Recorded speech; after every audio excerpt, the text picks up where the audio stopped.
Assalamualaikum warahmatullahi wabarakatuh. Pada kesempatan kali ini kami dari kelompok 3 yang beranggotakan 1. Astrin Ramadhani, 2. Mahrusatun Inka Widayani, 3. Muhammad Mahfud Orfala Putra, 4. Munajihan Hafidoh, 5. Susi Ratnasari akan mempresentasikan bab mengenai struktur organisasi. Pertama, kita akan memasuki pengertian organisasi. Organisasi adalah suatu kelompok yang terdiri dari 2 orang atau lebih dan memiliki tujuan bersama yang akan dicapai melalui serangkaian kegiatan tertentu. Organisasi perusahaan yang dibentuk oleh pemilik perusahaan dan manajer-manajernya yang bekerja sama untuk menghasilkan laba melalui penyediaan barang dan jasa kepada konsumen.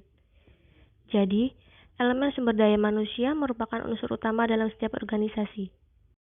Selanjutnya yaitu proses pembentukan organisasi. Proses pembentukan organisasi digunakan oleh seorang manajer untuk mengembangkan hubungan relasional dan produktif antara semua aktivitas yang dikerjakan oleh anggota organisasi dan kewenangan yang ada dalam organisasi tersebut, atau hubungan atasan-bawahan. Proses ini dilakukan melalui 5 tahapan, yaitu sebagai berikut. 1. Mengkaji ulang berbagai tujuan dan rencana organisasi. Artinya, tujuan dan rencana perusahaan menentukan berbagai aktivitas yang harus dilakukan dalam perusahaan tersebut. Yang kedua, menentukan aktivitas-aktivitas yang diperlukan. Manajer perlu berpikir dan menentukan aktivitas apa yang perlu dilaksanakan agar tujuan perusahaan dapat dicapai melalui proses yang efektif dan efisien. Oke, next slide. Yang ketiga yaitu mengklarifikasi dan mengelompokkan berbagai aktivitas dalam perusahaan. Manajer bertugas mengelompokkan semua aktivitas tersebut dalam satu unit pengelolaan. Pengelompokan aktivitas-aktivitas tersebut berprinsip pada kesamaan atau kemiripan antar aktivitas. Ada 3 proses yang dilakukan manajer dalam mengelompokkan aktivitas ini. Yang pertama yaitu mengkaji ulang setiap kegiatan-kegiatan untuk menentukan jenisnya. Contohnya pemasaran, produksi, keuangan, dan personalia. Yang kedua, mengelompokkan kegiatan-kegiatan yang sama jenisnya ke dalam satu bidang tertentu. Yang ketiga, membangun departemen-departemen berdasarkan pengelompokan kegiatan-kegiatan tersebut untuk membentuk struktur organisasi. Ada 4 macam tipe departementalisasi.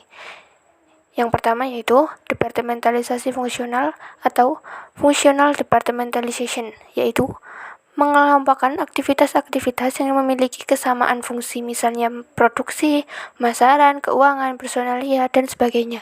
Yang kedua yaitu departementalisasi geografis atau geographical departmentalization, yaitu pengelompokan aktivitas dan tanggung jawab dalam satu departemen berdasarkan letak geografis. Misalnya, pembentukan divisi Jawa Tengah dan DIY, divisi Jawa Barat, divisi Jabodetabek, dan sebagainya. Yang ketiga yaitu departementalisasi produk atau product departmentalization, yaitu pengelompokan aktivitas-aktivitas yang berkaitan dengan penciptaan, produksi, dan pemasaran suatu produk tertentu ke dalam suatu departemen tersebut tertentu.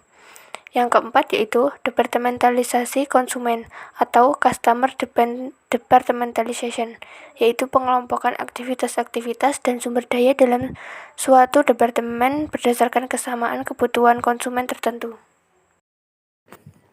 4.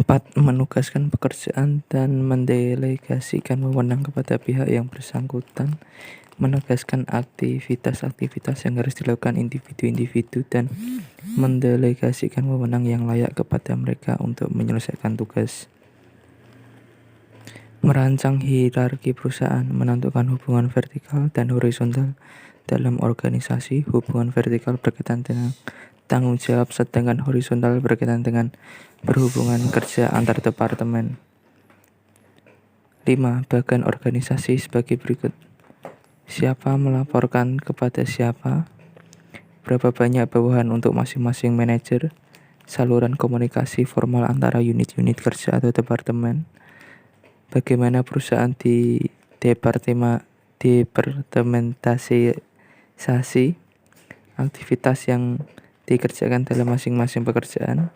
Hierarki pembuatan keputusan, struktur organisasi yang berlaku, tipe hubungan kewenangan yang berlaku. Pembentukan struktur organisasi. Pembentukan struktur organisasi menentukan bagaimana organisasi mencapai tujuannya. Karena dari struktur organisasi kita dapat melihat siapa yang bertanggung jawab mengenai apa dan bagaimana alur pekerjaan yang akan dilaksanakan. 1. Wewenang. Suatu alat manajemen yang menggambarkan hak untuk mengambil keputusan sesuai dengan sumber daya yang dimiliki organisasi, dapat pula digambarkan sebagai hak sah yang dimiliki individu dalam organisme untuk memberi perintah kepada pihak lain. Tipe wewenang. Wewenang lini, wewenang pengawasan langsung antara atasan dan bawahan.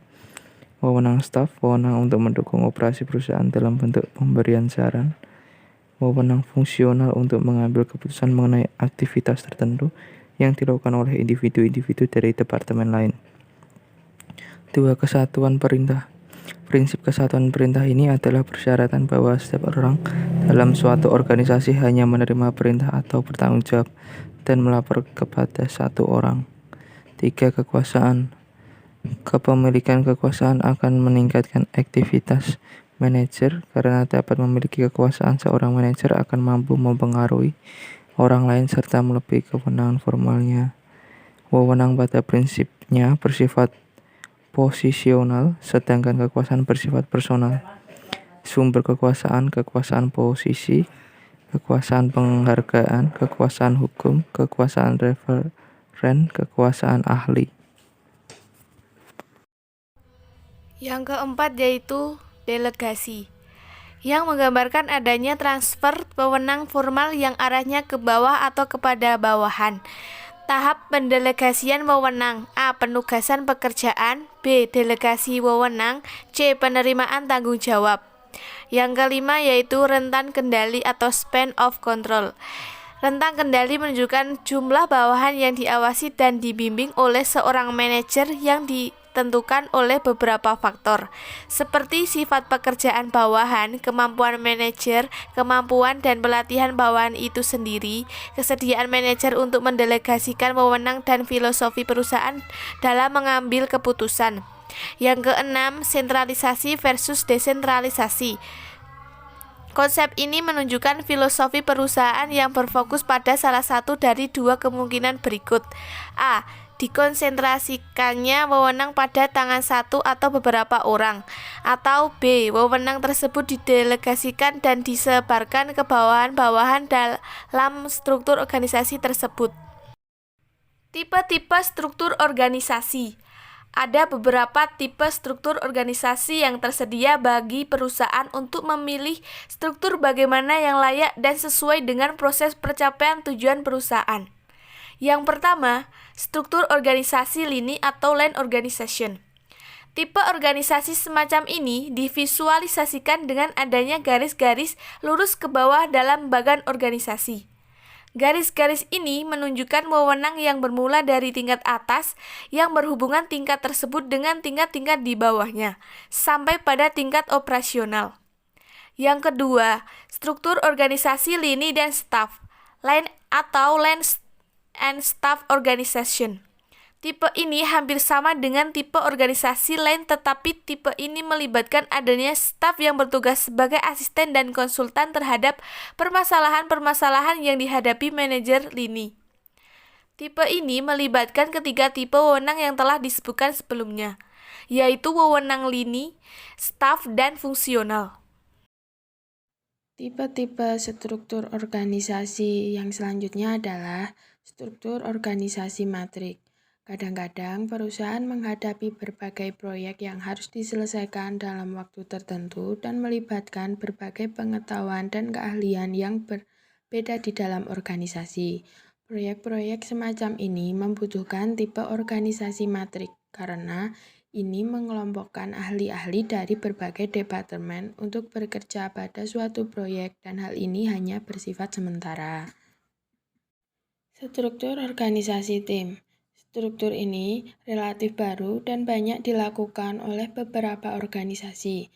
Pada prinsipnya, struktur ini mirip dengan struktur matrik dan yang membedakannya adalah bahwa struktur tim ini lebih bersifat permanen dan cakupannya jangka waktu panjang.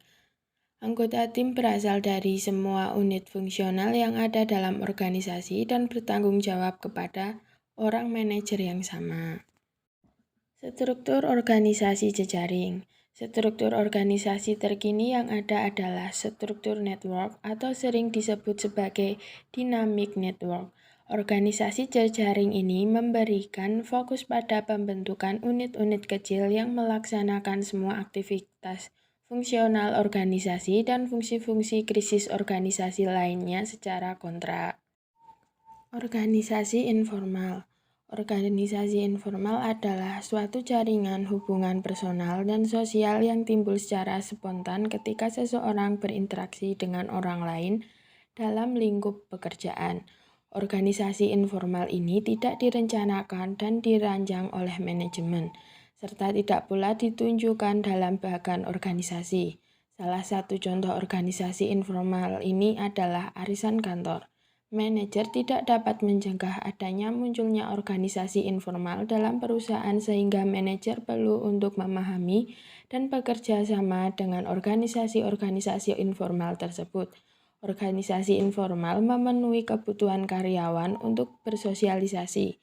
Sebaliknya, jika organisasi informal ini dikelola dengan baik dan benar, maka organisasi-organisasi tersebut justru akan membantu perusahaan dalam mencapai tujuan perusahaan. Sekian presentasi dari kelompok kami. Kami mohon maaf apabila ada kesalahan kata dan kami mengucapkan terima kasih atas waktu dan perhatiannya. Wassalamualaikum warahmatullahi wabarakatuh.